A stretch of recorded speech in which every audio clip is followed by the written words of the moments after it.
What's going on, people, and welcome to my very first Greenleaf recap and review, which aired on Wednesday, October 31st on the OWN network. Now, I know you're probably saying, well, we're 3 seasons in and I'm just not starting reviews. Well, what had happened was I didn't think that the show would be so good and I'll get so hooked on to it. But what I like about the show the most is that it points out realistic things that really goes on inside of the church. And it gives you like this real raw and uncut scenes, not like the haves and have-nots. Shows like that I just really can't get into. So here's my very first review of Greenleaf. First, the show starts off with Lady May as she's sending an email off to the family, just letting them know that the divorce is final, and she's just writing this long, heartfelt message, encouraging them to stay strong and they'll all get through this together. I don't know, maybe it's just me, but that church makes way too much money for her not to be able to have some type of security to walk her out to the car. That scene just looked so dangerous for a woman to be walking out to the car like that by herself.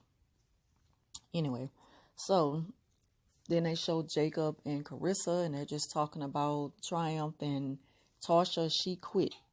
And also, I just want to remind y'all right quick that I wanted to start my reviews last week, but I just caught up with the show last night, so I had to go back and watch it on demand, and I was like, I'm gonna start doing reviews on this. So they're showing Carissa and Jacob, and they're just talking about Carissa was pretty much saying, taking her place back as first lady of Triumph, as she should have been there anyway, but she was giving so much attention to the school that a lot of the members were treating Tasha like if she was the first lady.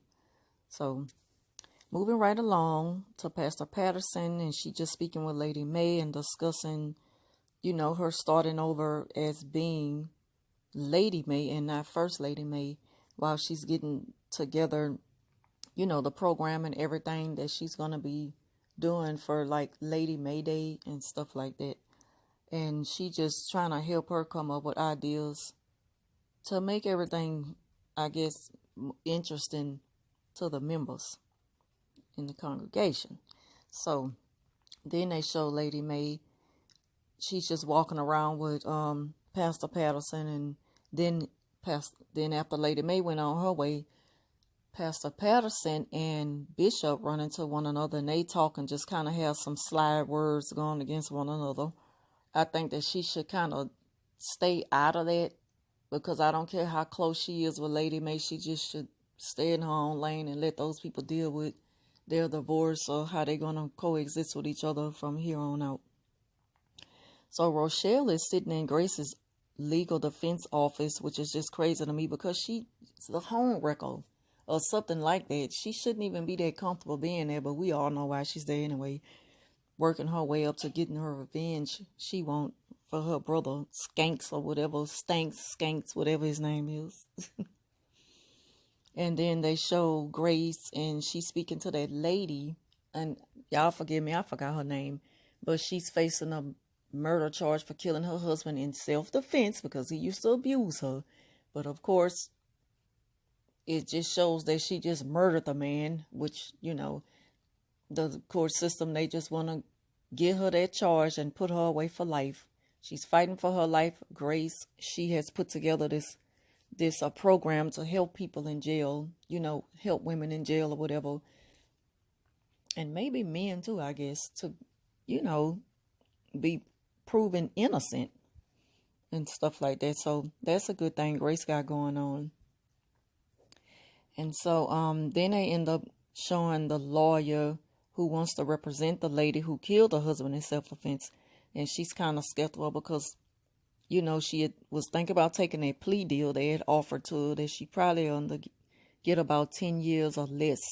So she's kind of taking a chance. And if she throw that away, she'll be taking a big chance, especially if she lose this case that he want to represent her in. She'll end up spending the rest of her life in jail. And, she's worried because she want to be there for her kids. She got kids and stuff like that. So I really hope that Grace can help her out with this. And I really hope it work out for the lady. And she'll be free because it was self-defense. So later, Carissa, she makes us a triumph to meet with a new accountant since Tasha quit. And he just can't help but wonder, like, why is so much money being transferred from their Sunday offering funds to 2 different accounts or whatever. And Carissa was just looking just as dumbfounded, like she don't know what's going on, but she gonna check into it. Moving right along to Zori and her crazy boyfriend. He went on a radio interview promoting his music and going on a tour or whatever. I don't know. I'm just not that much into that boy. Everything about him just speaks self-centeredness and arrogance. I just don't like him. And I couldn't help but notice her sitting on the couch looking so uncomfortable, like he got her there against her own will. But I know, I just don't see how she could be in love with somebody like that. But you know, people, I'm not going to say young folks, but that's just how it is. And she get an email on her phone while he's doing the interview, and he give her this dirty look because, you know, when her phone notified her of an email, it made the noise. And he looking at her like, you know, giving her a dirty look because she got a message on her phone like that's disrespecting him in a moment of his interview. I'm like, boy, sit down somewhere. And he wanted her to keep her, I guess, have her phone on silent because this was his moment. So I guess he feels disrespected by her, like she don't care about him and his upcoming career or whatever. And so when the interview was over, she got up to reach him his jacket, and he gonna jack it from her like, you making too many mistakes. I mean, he just so mentally abusive and physically abusive also. And so they start showing Chastity, and she's speaking with this man about whatever. I don't know. I don't even keep up with her. I canceled her last season, y'all. But I'll be speaking on her briefly for the sake of this recap. I really just don't care for Chastity. She just is too much and be too dramatic. And her scenes are kind of corny to me. I really can't get into her character. And so then they showing Lady Patterson, Pastor Patterson again. She's talking with Lady May about the theme for the service at Calvary. Since Lady May is now a single woman, and they just trying to get her into this new self, you know, just show for her to break out into this new Lady May and not still hold that the title of First Lady May and stuff like that. And she's just kind of advising her to let Grace speak. And Lady May is straight up not having it, and she completely shut that idea down. So back to Carissa and Jacob. They going over the bank account transactions or what have you for Triumph. And he's sitting up there looking just as confused at the paperwork. And then she mentions, Carissa mentions she's going to call Tasha and see what's going on. So he was like, no, I'll call her. Just let me handle this. Let me be in control of stuff and all this. And she was like, okay, because I will call her. And we know why Jacob don't want her to call Tasha, because they kissed last week and stuff. And I'm so close to counseling Jacob too, but his scenes are a little bit more interesting than his sister Chastity. So yeah, I'll just keep it up for the sake of that. You know, his scenes and stuff makes it interesting for the show. And I mean, I said Chastity, y'all. I mean Charity. I'm so sorry I misspoke. Her name is Charity. It's Charity that I canceled last season. But I'm going to speak on her briefly. But anyway, so now Rachel, she's beating down Tasha's door, talking about, girl, open this door. Sounding like she's straight off the streets. I'm like, what happened to that professional voice that she uses, you know? So anyway, when Tasha opened the door for her, she was sitting on the couch at first, looking a hot damn mess, looking stressed the hell out, drinking a 40 ounce of Hennessy, and she was on her laptop, and she looked at the phone at first before Tasha knocked at the door. Before Rochelle knocked at the door, she was like, oh, so now you want to call. So she's been ignoring her calls all that day. So whoever been calling her, it could have been Jacob and it could have been Rochelle, but she was ignoring the calls. So we don't know who really was calling her at the moment that Rochelle popped up to the house. But she did say, so you not answering your phone? And she was just like, look, I'm done.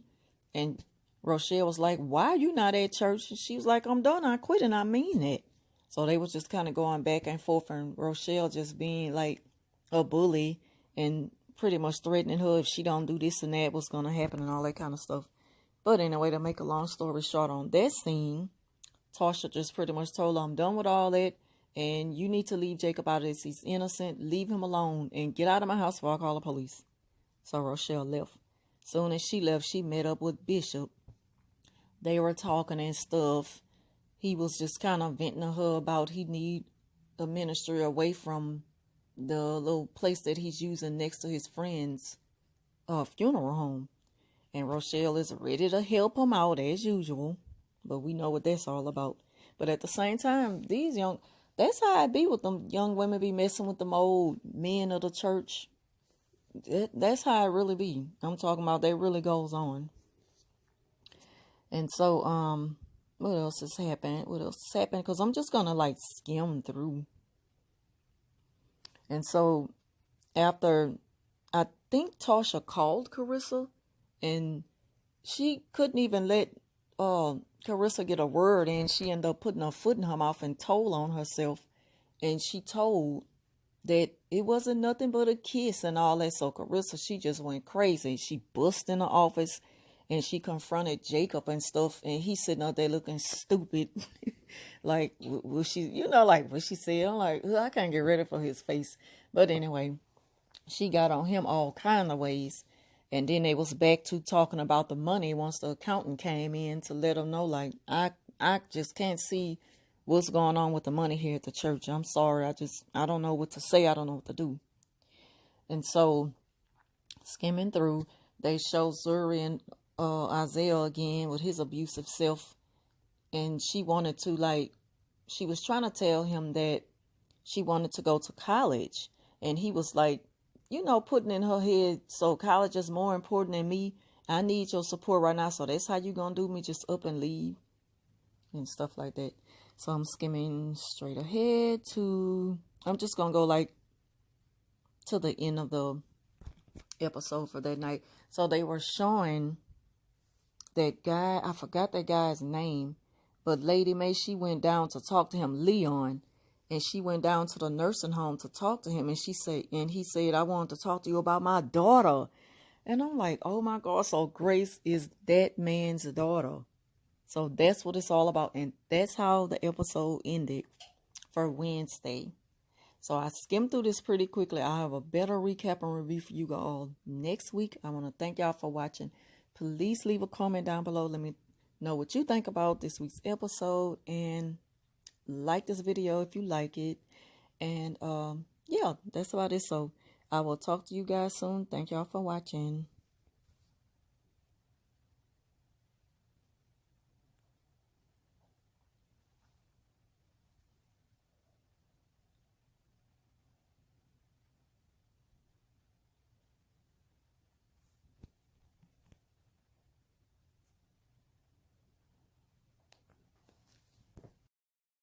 And just in case y'all ever wonder how I do some of my voiceovers, I just pre-record everything I'm going to say over the slideshow through my phone. That's all. Anything I want to say, I record it on my phone and I just go back and read it over the slideshow on the phone that I'm recording on now. I'm not recording from that camera right now because my camera, I have to buy a charger for my camera. When I bought that camera, I bought it used and it didn't come with a charger. And I just haven't taken the time out to go get a charger for it, that's all. But I do like my camera. But of course lately I just been recording from my phone. So that's how I do my voiceovers. I just record, I pre-record on another device, like a lot of the rappers do in the studio. When you see them on a microphone, they read. Like, I can be doing that now, but I would rather, give eye contact to the camera rather than reading from a phone. And, I'm not in the studio, I'm in front of the camera. So why would I want to be looking at my phone more than I'm looking at the camera? So this is just going to be attached to the end of the video just so y'all can see. Sometimes I may be reading a couple of notes from my phone, just quick reminders, but I don't want to be looking at my phone for a long period of time. So I just wanted to let y'all know, see, this is like old recordings. I know I can't get y'all to see close up. Old recordings all the way, like it goes all the way down. Like everything that I give a recap or a review on, I record it right on here. And everything is saved. It's my proof. It's my backup. You know, so nobody can say,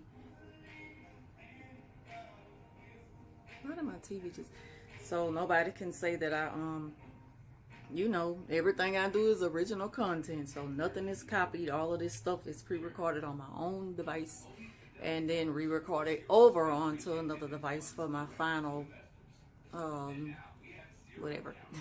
So I want to thank y'all for watching, and if you like this video, please give it a thumbs up, leave a comment down below, and I'll talk to you soon.